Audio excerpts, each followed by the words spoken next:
everyone. Now it's ready to serve. So everything is cooked.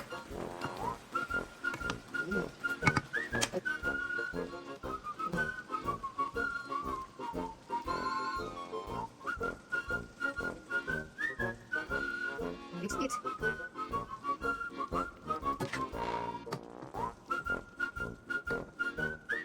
Guys, so yummy and ready to eat.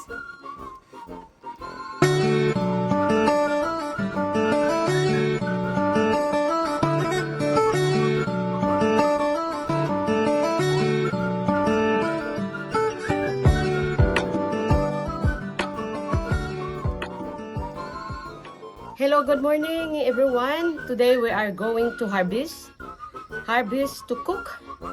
So we are going to cook pinakbet. So let's harvest the okra and also the string bean called sitaw. Thank you so much. Guys, we harvest the okra.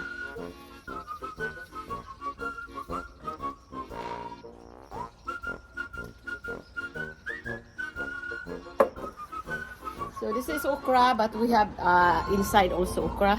So to harvest the string beans. It's too hot, guys. Sorry. So we are here in my backyard. As you can see, they have a lot of string beans. So we're going to harvest here. So guys, it's very long string beans.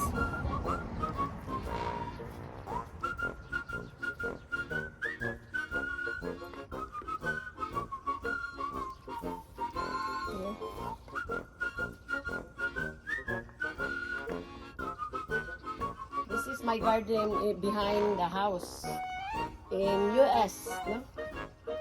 USA. Thank you, Lord, for giving me a blessing. So we can make this pinakbet. We're gonna cook pinakbet today. As you can see, guys, very helpful, guys. It's a lot.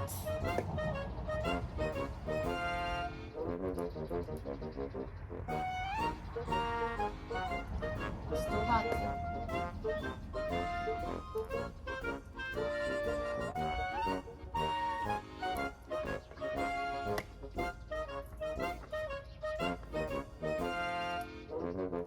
Shout out! Please don't forget to subscribe, likes and share, and leave comment. Thank you so much for support.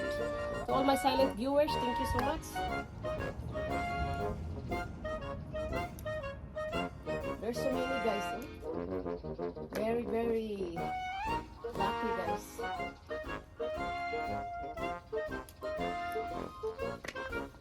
So we are here inside.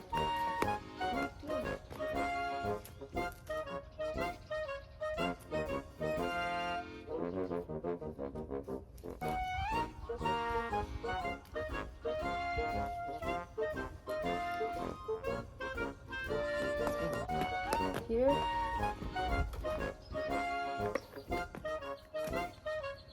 It's too hot. Now we're gonna move here.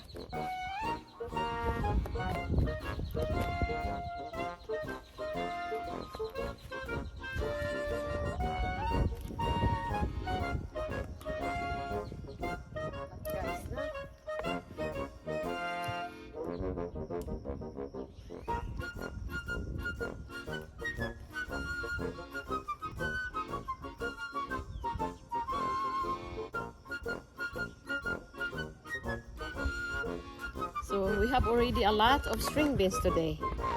See?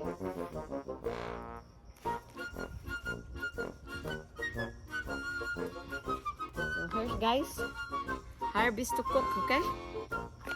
So cook pinakbet, harvest to cook from my garden. So we need to boil this one until get simmer this until the blood and also it gets soaked. So we have to add water to make them boil.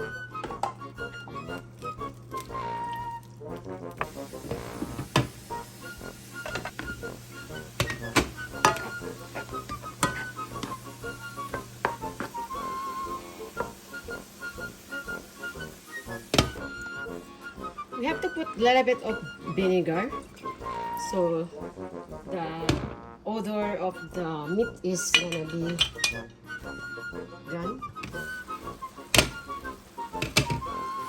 Let it simmer until get dry and also turn brown. Now we're gonna check our. There we go. So let them simmer more.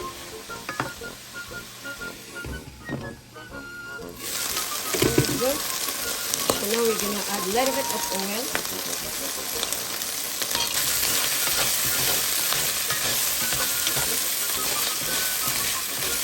You can see it. Then you have to put 4 pieces of garlic cloves. So you have to, and then onions, 1/2 of onions, sweet onions.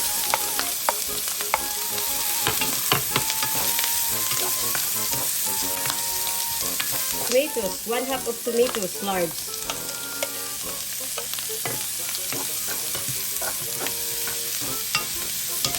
You have to mix it together. As you can see, it's turned brown now. So we don't need to mash the tomato. Squash, 1/2 of squash. Very malabo. So squash, we have to add the squash first. Because squash is a little bit longer in the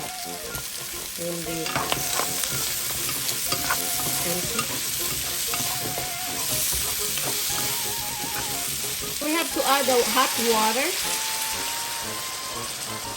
and then simmer it.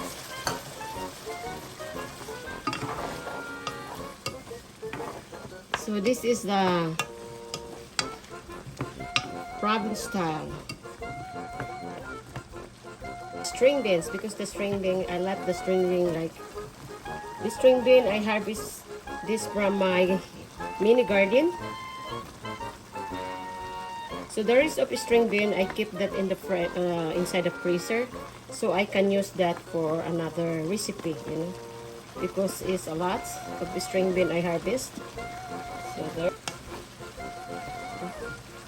string bean is too.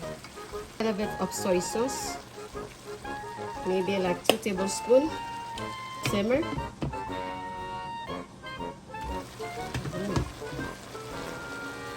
So now we keep simmer it. Eggplant. I put 2 long eggplant. Recipe is Pinakbet. It's really good, guys, and healthy. So we have to put the bitter melon, or we call ampalaya. So the reason why I do this, guys, so it's not gonna be nice.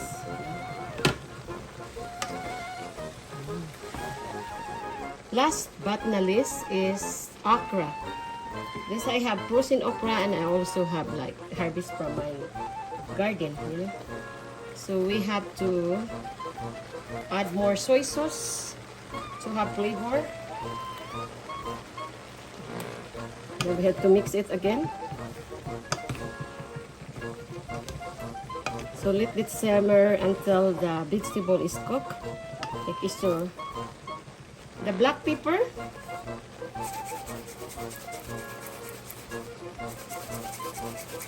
Of beef powder.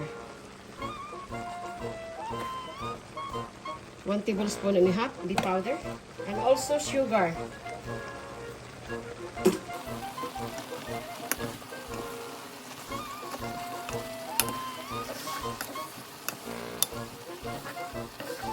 Hello guys. Look at that. As you can see, guys, it's very yummy. Almost cooked, guys. Subscribe, likes, and please share and leave comment.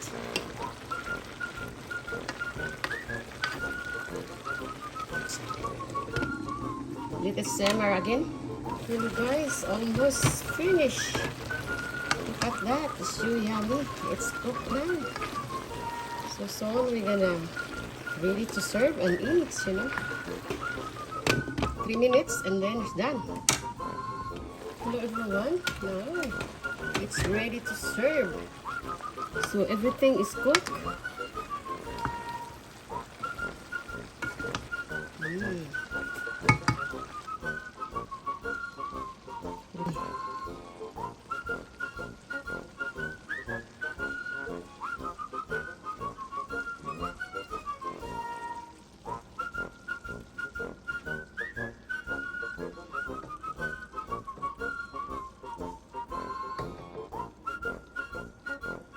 Guys, so yummy and ready to eat.